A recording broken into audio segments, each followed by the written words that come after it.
Hi, everybody. Thanks for joining me today in the Locker Room. I'm Alan Locker. The hilarious and talented Renèe Taylor, along with her son and director, Gabe Bologna, are here to discuss their new film, Tango Shalom. Renèe co-stars in the movie, as does her late husband and Gabe's father, Joe Bologna. The movie offers a message of inclusion and tolerance that is resonating with diverse audiences, all religions, ages, and also within the LGBTQ community. Renèe is known to television audiences around the world for playing Fran Fine's mother, Sylvia, on the classic television sitcom, The Nanny, for all 6 seasons. Gabe is an actor, director who studied as the protégée of director John Frankenheimer. Tango Shalom also stars Lainie Kazan, Karina Smirnoff from Dancing with the Stars, the Laniado brothers, Jose and Claudio, and Judi Beecher. Joe Bologna co-wrote the film, and it was his last performance before he passed away. He and Renèe also had a famously successful Hollywood interfaith marriage themselves. Tango Shalom is currently available now on all major video, on-demand, streaming, and cable platforms, and on DVD across the US and Canada. Please check the movie out. It is fantastic. It is my pleasure to welcome to the Locker Room Renèe Taylor and her son, Joe Bologna. Hi there. Hi, you said Joe. It's Gabe. Hey, that's a compliment. What did I say? Son Joe Bologna, but I'll take it as a compliment. I am so sorry. That's okay. We just had great-grandchild was born, and he was named after him, and he's called Oliver Joe Bologna. Oh, what a beautiful name. What a beautiful name. Well, thank you both so much for being here. It's an honor to have you and to talk about this film. Gabe, you've cast, a phenomenal group of actors in this movie. Yeah, it's such a blessing when every scene you're shooting and the entire crew is holding their mouths like this just to stop them, laughing so hard they're ruining the dialogue track. Lainie and Renèe especially. I mean, their banter together is, I don't know, it's just priceless. I mean, I will get to Lainie because I didn't even realize that Renèe, you and she have been friends for decades. But let's talk about your dad. I'm so sorry. What'd you say? I've been friends with her for 57 years. She actually knew Lainie longer than my father. Yeah. Wow, that's incredible. Barbara Streisand's understudy, and I was Ann Jackson's understudy. And we talked about, are we ever going to get to go on? Oh, I bet every actor who's an understudy is like, please get sick. Please get sick. Yeah. Hey, that'd make a great idea for a horror movie. What? The Understudy. Yeah, the understudy. Murders the star. That's fantastic. Yeah, totally. Well, let's talk about your late dad. Please, Joe Bologna, please tell us about him. He was just one in a million. I just finished writing a book about him. Oh. He was so special. He was so incredible integrity and talent and loving, and we when we were first married in Hollywood, women would come up to him and say, "Oh, I hear you don't cheat," like it was an insult, And he'd say, "No, I don't. I love my wife." The other night I was at a party and this young woman said, I played Joe's wife on the Jim Belushi show. And he spent the whole time on the set talking about how much he loved you. That's got to be so great to hear. All day long, I hear stories from not just women, but men too, about what wonderful things he did. Elliot Gould told me that his son asked him to ask Joe to star in a movie that he was making and play his father. And Joe said, "Why don't you ask your father, Elliot?" And he said, oh, I don't think he would do it. And he said, I bet he would. Ask him.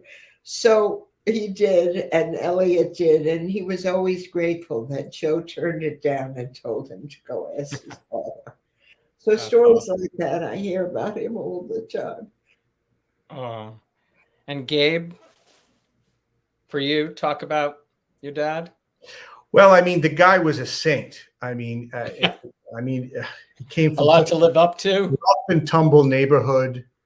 He was going to be a priest when he was young, and so it's very fitting that at the last part he played was a priest. He said he was going to be a priest until he realized he wouldn't be good at celibacy. Well, that is totally fitting that Father Anthony is his last I performance. have a memory of him picking me up at school in our SUV, and there were all these flowers and gift baskets in it. And he said, come with me. And so what we were doing was delivering gifts to all his friends who were dying of AIDS, all their gay friends. You know, my parents in the theater. So it was, I mean, in the 80s, the deaths that were happening then, it was just unbelievable.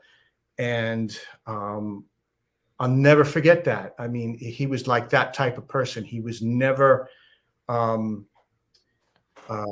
he was always so understated in how kind he was to people. And everyone always said that about him. He was just the kindest person. So naturally, his last role was that of a priest. But what a great thing. I mean, without probably intention of just showing you that kind of compassion at such a young age, you know, him going around to the AIDS patients. I mean, yeah, and his father was a street fighter because they lived in such a dangerous neighborhood. And there was an organization worse than the mafia, believe it or not, called the Black Hand that would kidnap members of the family. And I would just hear these incredible stories about really what it was like, you know. I mean, here I was this kid, grew up in the Upper West Side, still was in my mouth, and my father was a fourth generation bootblack, a shoe shiner, you know. His father shined shoes to put him through Brown University. And when I met him, he told me that story. He said, you know how many shoes he shined to put me through Brown? 1 million pairs of shoes. Wow. Well, Gabe, why don't you tell us about Tango Shalom, if you don't mind? Well, Tango Shalom may very well be the world's first interfaith comedy dance film. I just love all those words mixed together. And yeah, the reason why we laugh is we were really not expecting, you know, the Archbishop of Canterbury and the Palestinian Bishop of Jerusalem and you know, Catholic bishops of the Holy See and the Vatican and all these interfaith organizations, Jewish, Muslim alike. We were not expecting them to rally behind our film. And what was so moving about it is they all said the same thing, is that it's time that interfaith dialogue goes mainstream. I mean, if you Google history of interfaith dialogue, nothing comes up. Absolutely nothing comes up. I mean, basically, Archbishop Felix Machado, who was appointed the chair of interreligious dialogue for Pope John Paul II, who's a big fan of our movie. Love that. He was telling me that this was the first time ever that they decided to reach out. And, you know, Pope John Paul II was the first Pope to enter a synagogue in 2,000 years. So not since Jesus had entered the temple had that happened. And so it started around Pope John Paul II, who of course went to Yad Vashem, and kudos for that. But there are so many people out there in the Muslim community that believe in peace and interfaith dialogue. I mean, we even, you know, shot the scenes of worship at a Muslim congregation. And They didn't charge. no, yeah, Even better. The Moroccan proprietor of the location we're shooting at said, I'm not gonna charge you because my grandmother was Jewish. And really, that's the message of the film. There's really two worlds. There's one world where there's strife. Muslim and his grandmother was Jewish. Who knew? And Wow. so yeah, there's a world of strife and decay, and there's a world of harmony, and you could really pick one. And even the UNESCO, the United Nations, has been actively promoting us on social media.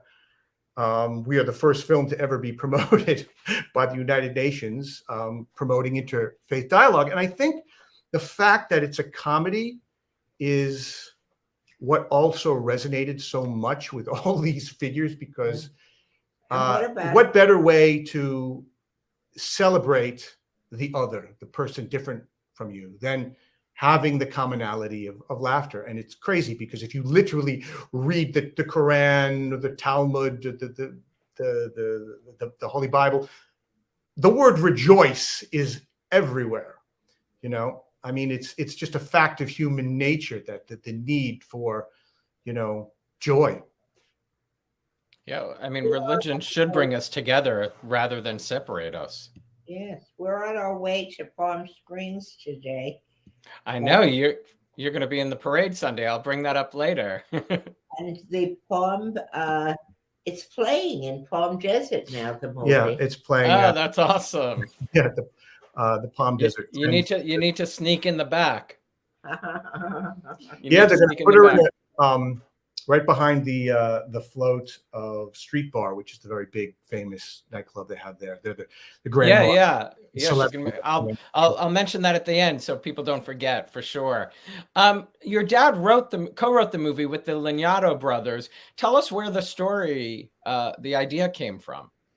Well, Jose and Claudio are quite interesting characters. They are Egyptian Jews who fled to Argentina because of the anti-Semitism from the birth of Israel, and they discovered tango dancing, and they would listen to beautiful just tango music in the street, and it just became a way of life for them. And Jose, who's the older brother, just like he plays the older brother in the movie, just had this idea of what if a Hasidic rabbi enters a dance competition, but he can't touch a woman, right? And tango is perhaps the most, sensual of all dances. How does it happen?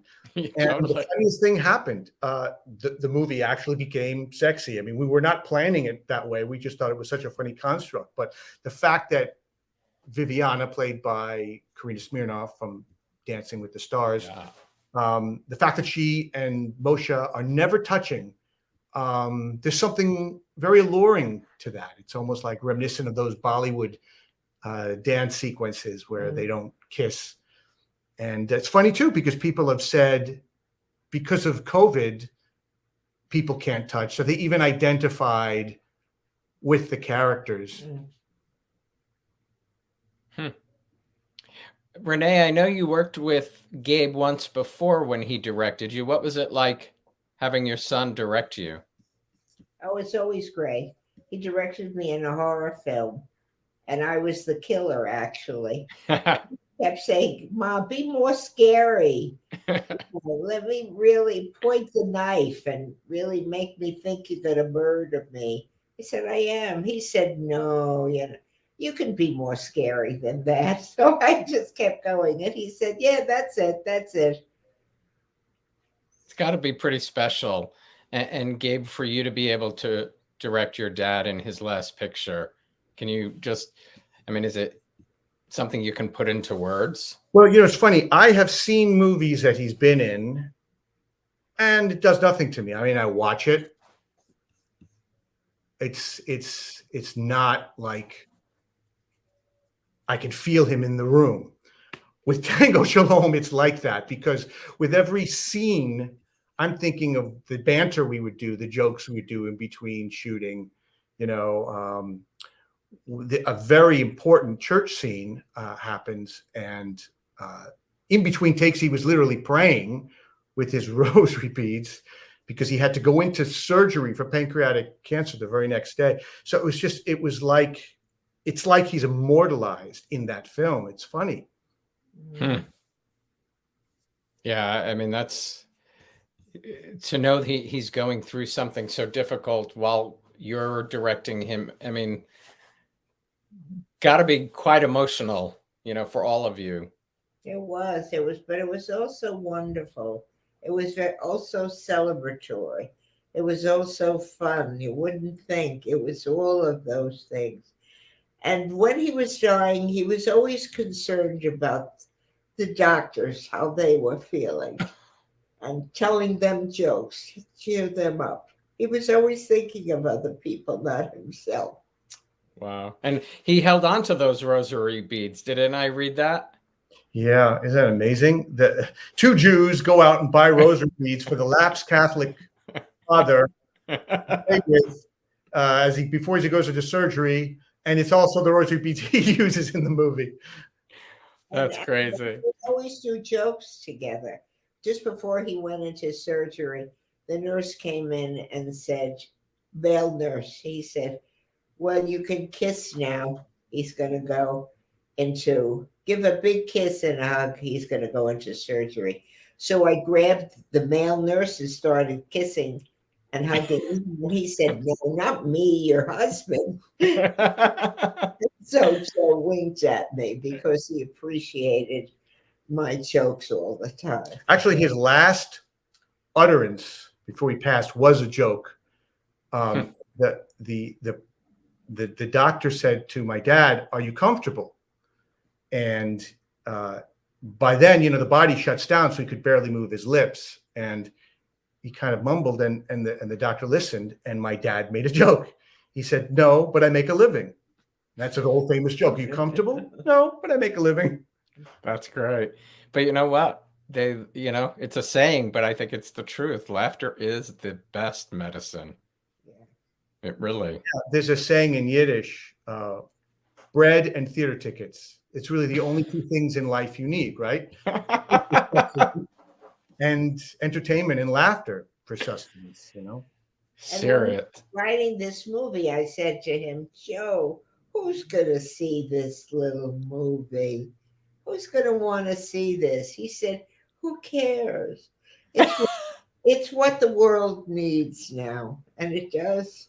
Wow. That's powerful, because that is so true, that we need something to bring us all together. And it's been like the little engine that could, this little movie that nobody expected anything from, all from India and Morocco and Brooklyn, all around the world has been winning. Yeah, we went to Muslim film festivals, in Muslim countries, and it's nice that no one said it's a little Jewish film, because, by the way, you make a Jewish film and that's what they say. And if you try and sell your Jewish film, go to a Jewish distributor or distribute yourself, and you're just sending it out to more Jews. So the fact that kind of Judaism is like cool now, and the United Nations and all these interfaith organizations are promoting this movie, because many people don't know this about the Hasidim, is that they believe that the pious of all religions will be received in heaven. They believe that if you're a good person, that's all that matters, whether you're Jewish or not. Now, who would have thought, right? You think of them as these kind of dour, clannish people, and there's been so many kind of dark subject matter about Hasid. So it's nice to see something uplifting, because they love to dance. Okay, maybe not with a woman. But, well, maybe with a woman. They're just not allowed with a woman. Yeah. But wow. Yeah, I've been to they're observant Jews, the two guys that we made the movie with, Joseph and Claudio. And I went to Chabad House with them, and some of those rabbis, they break dance. I mean, they bring out the whiskey. I mean, basically it's dancing is a form of prayer to them. Even in the Bible, King David, he dances before the Lord.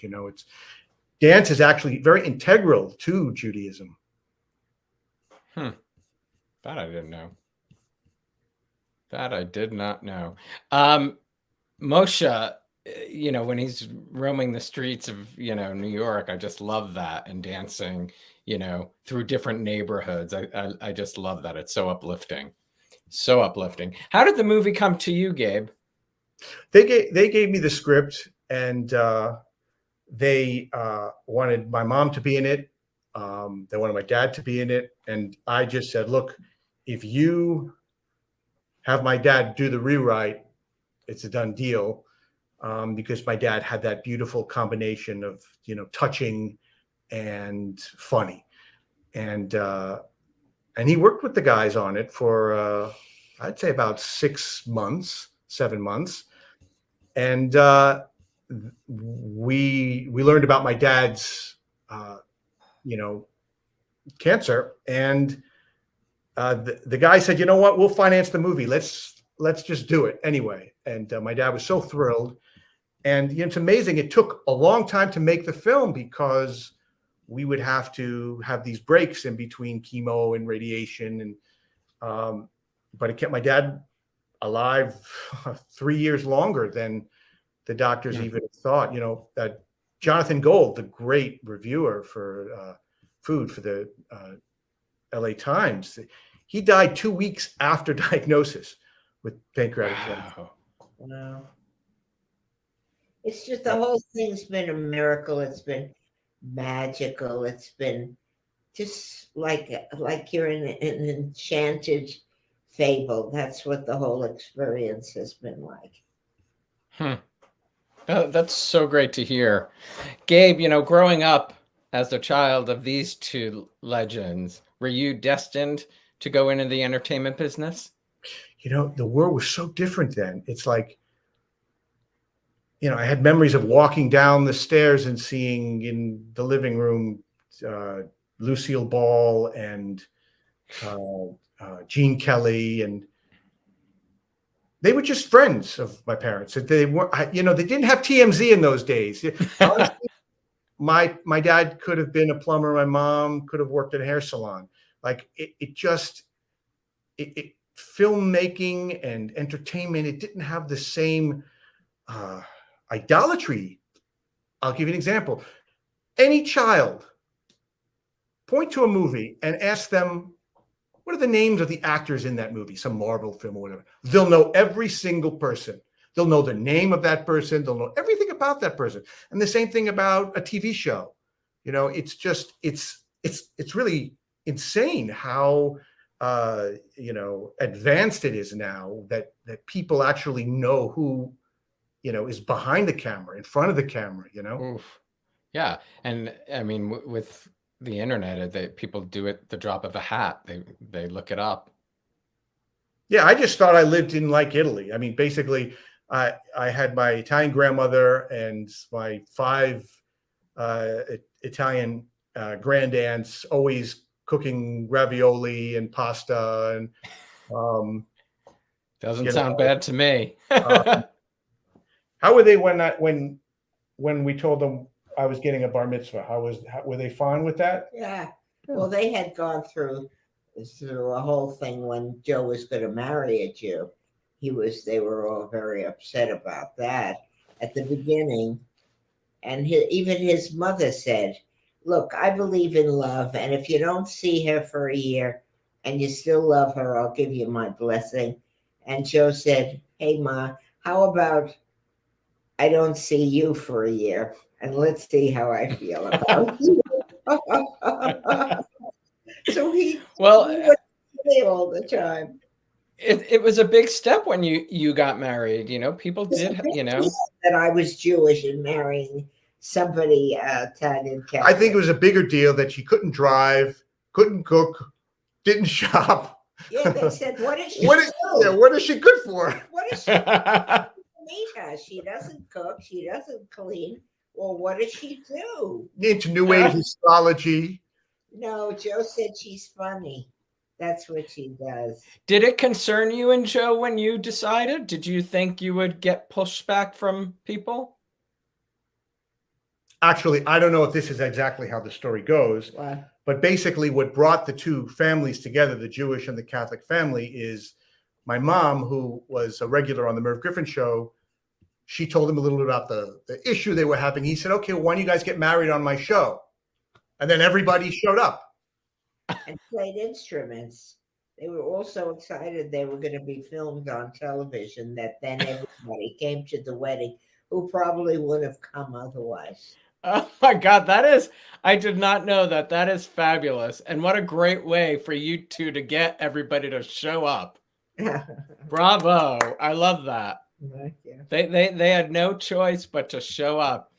Gabe, you talk about Italians, and I understand your favorite comedic art form is commedia all'italiana. Can you describe that for the viewers watching? And basically, I made an Italian comedy. I mean, this was the style of a commedia all'italiana, which is a very specific type of comedy that the Italians mastered, and they haven't really ever been made again. I mean, basically, Moonstruck is an example of, I guess, an Italian-American version of it. Technically, that is an Italian comedy. And they all had as much tears and screaming as laughter in their films. If you look at the Italian comedies now, they're actually very heady and very kind of sophisticated, and they kind of want to shy away from that type of thing. But also, they had an ending that was meaningful. And when you think Italian comedy, the last thing that comes to mind is, something that makes you think. But that's what it was. Every and one of feel. and feel, well, definitely and feel. So yeah, the movie has this touching ending, and so many of those great Italian comedies had that. Yeah. And you don't really see that in American comedies. In fact, nowadays, this is the strangest thing: is the comedies are now costing more money in American films than the big, blockbuster action things, right? Because they make these, they call them broad comedies or action comedies. They throw so much money at it.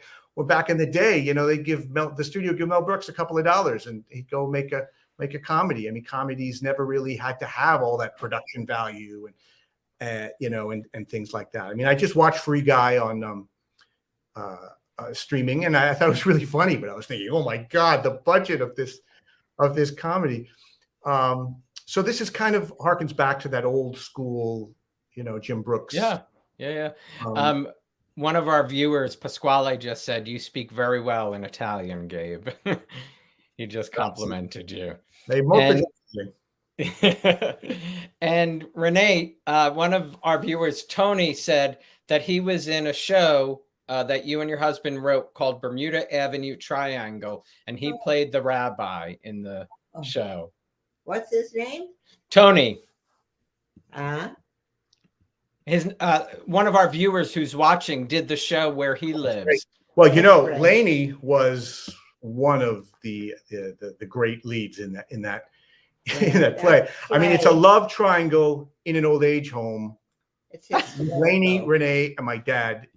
And yes, there are dance sequences in this, believe it or not. Oh my God, the three of them together. That was actually right before writing Tango Shalom. My parents wrote the screenplay version of that. We were always thinking of doing it. So the only reason we didn't do it now is we were thinking, who could play my dad's role? Because my dad had this very rare quality of being sexy and funny, right? Funny leading man, but Italian sexy, funny leading man. It was I mean, maybe Jack Nicholson if he would read our script. But that show, I actually was their stage manager. And oh my God, it is so funny. Yeah, he was the stage manager. Wow. How old were you when you were the stage manager? Well, I didn't have gray hairs in my beard. But even as a little boy, he would come see the plays that we performed in, and he'd come backstage and say, "Ma, here's why you didn't get the laugh there. Next time, do this." And we'd look at him. We thought, "Oh my God, how does he know that?" They'd actually put lines of mine that I'd write, and I'd be like 5 years old. And I love that. Well, see, it's what you and Joe created, Renee. That's why. That's my boy. But That's your boy. Shalom. Every night, my dad would say right before shooting, "Don't let Renee do any ad libs. It's my script. I don't want to make any changes." And actually, my mom would come in the next day and ad lib and be hysterical. And I'd say, "Dad, just watch it. I'm telling you." She did some very funny stuff. And right before I was going to say, could you really control her from doing ad libs, or especially her and Lainie together? There's a hive mind between her and Lainie. She'd like, "Hey, do this. Hey, blah." And she'd like do a little hand gesture. Lainie'd be like, "Oh, okay." Well, when you know someone for 57 years, it's like, it's like sign language. Yes, it is. It is. I see her maybe once, twice a week. We're in a water aerobic class. Oh, God. What? To be a fly on the wall there, that would be fun. Yeah. Renee, take us back. What you started in comedy, correct? No, I was going to be a dramatic actress, but it was hard getting work. So who or what influenced you? Comedy, it's easier. So I said, okay, I'll try that. I thought so comedy. Who or what influenced you on becoming an actress? My mother, when I was born, she named me after Renèe Taylor, a silent screen actress. And she said, my daughter will be an actress. And she has a star on Hollywood Boulevard, Renèe Taylor. And I saw her in the big parade. She was very good. My mother said I looked exactly like her. I don't look anything like her. You can look it up. Well, she definitely, she knew what she was talking about. She inspired me anyway. Wow. At the beginning of the show, you talked about Lainie and you. Who were you each understudying for? She was understudying Barbara Streisand. Who knows what happened to her? I'm kidding. And they told Lainie, when you go on, you can't tell anybody because it has to be a secret that Barbara isn't playing or everybody will want their money back. So when they told her she was going on, she called her mother and said, I can't tell anybody. You call everybody. And then when I went on for Ann Jackson, she broke her hand. And I couldn't understand why she was going to let me play. Why didn't she go on with her hand in a, just bandaged? I would have. And over my career I've gone on with a broken leg. Yeah, the show she did on Broadway 4 years ago, My Life on a Diet. She broke her arm. She shows up in a cast. Yeah, I just go on. So I couldn't. Hey, the saying goes, the show must go on. Yeah, so I played for 6 weeks. George Abbott came to see me, Mel Brooks, everybody. I called the world, and they came and saw me, and that's how I started really doing a lot of things. Wow. Gabe, do you have a favorite role that your parents have done? Oh, definitely my father in My Favorite Year. I mean, he's just so electric. In that role. And then, of course, Made for Each Other. This just very, very, very deep love story that's really based on their life together. That my dad's wonderful in the movie, but my mom is like, oh my God, because it's really delves into the life of being a down and out struggling actress. No, but that was Elaine May's idea. She was a friend of ours at the very beginning, and she said, Renee, don't be talented when you do your nightclub act. It's much funnier if you're not good. Yeah, there's a scene that you could Google from that movie, Made for Each Other. I mean, it's unbelievable. basically, my father has this look on his face, just tortured. And she says, well, what did you think of my act? And he's like, you were terrible. You were horrible. You were horrendous. I've never seen acting as so bad in my life. You stink. And she just has tears going down her face. And it's just so hysterical. Because if you saw the movie, she's absolutely horrendous in the scene. No, I said to him, oh, can't you give me some constructor advice? He says, yeah, don't do it anymore. That's incredible. That's incredible. Well, Renee, 28 years ago yesterday, The Nanny premiered. Yeah. Can you, when you think back, could you imagine, first of all, that we'd still be talking about that today? I think so, because we had so much fun. We laughed so much. I remember doing the pilot. It was so funny. I don't know if you ever saw it, but I put my shoes in the freezer. We went to a wedding because they stay.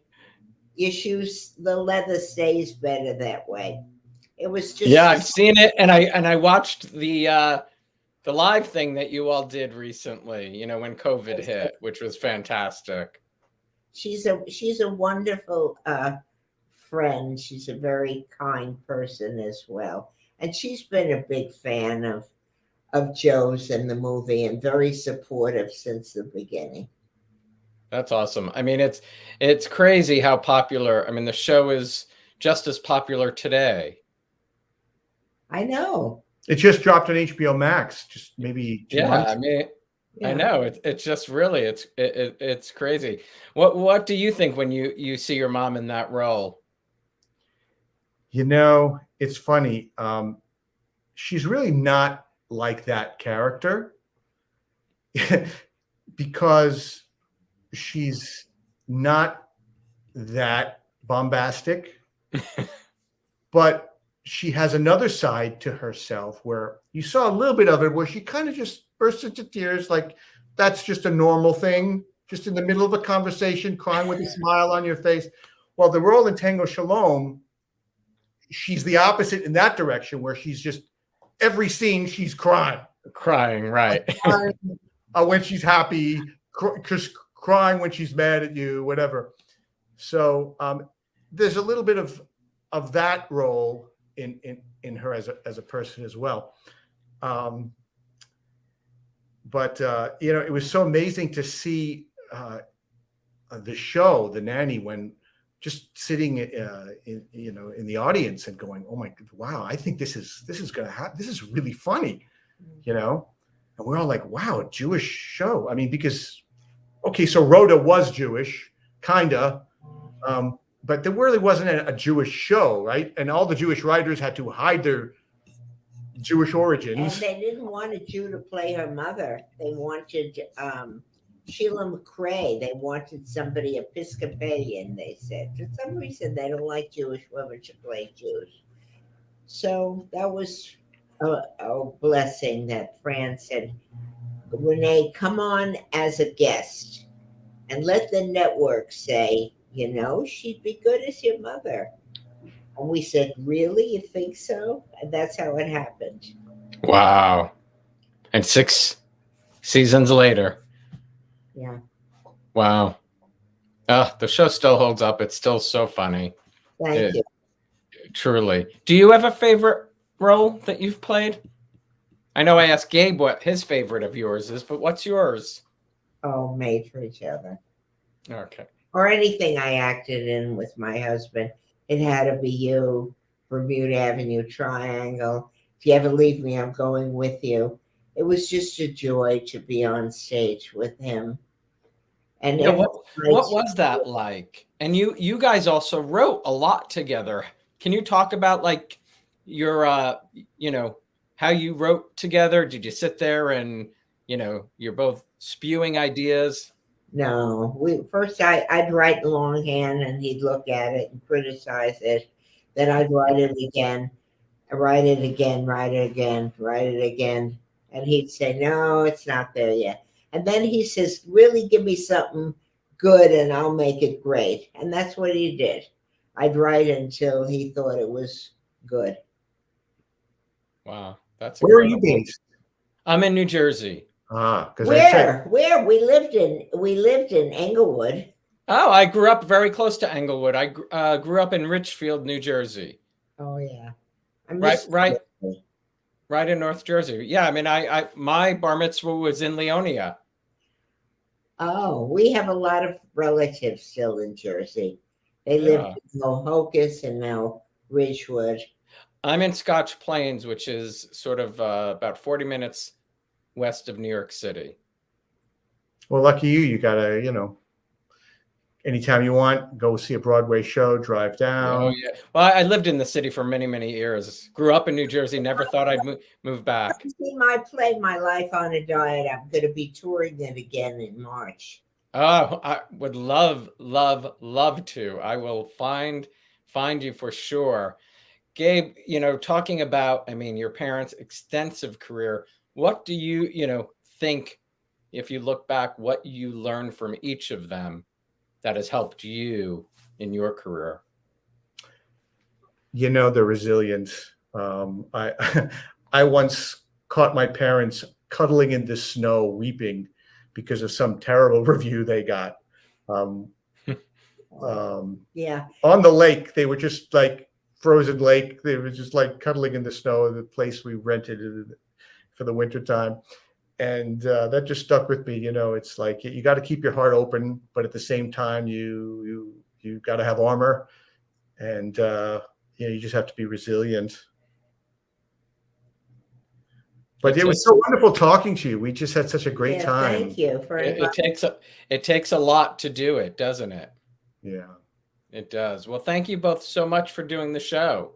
Thank you, and good luck to you. You too. Have a great afternoon, and everybody go see Tango Shalom. Thank you. It's on demand now, and come to the gay parade. Yep. So, actually, let's talk about that. That is this Sunday, November 7th. Yes. Renee's going to appear at the Palm Springs Gay Pride Parade. She's a celebrity guest of Street Bar, the community grand marshal of the Palm Springs Gay Pride Parade.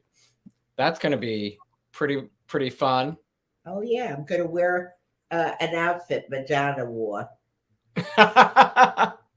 Please send pictures. I will. Have a great time there. You too. Thank you. Bye-bye. Bye. Thanks, everybody, for watching. Thank you, Gabe Bologna. Thank you, Renèe Taylor. Please, everybody, go see Tango Shalom. It's currently available on all major video on demand and streaming and cable platforms and DVD across the U.S. and Canada. Tune in tomorrow when Eileen Fulton joins me live right here. Have a great evening, everybody, and I will see you tomorrow.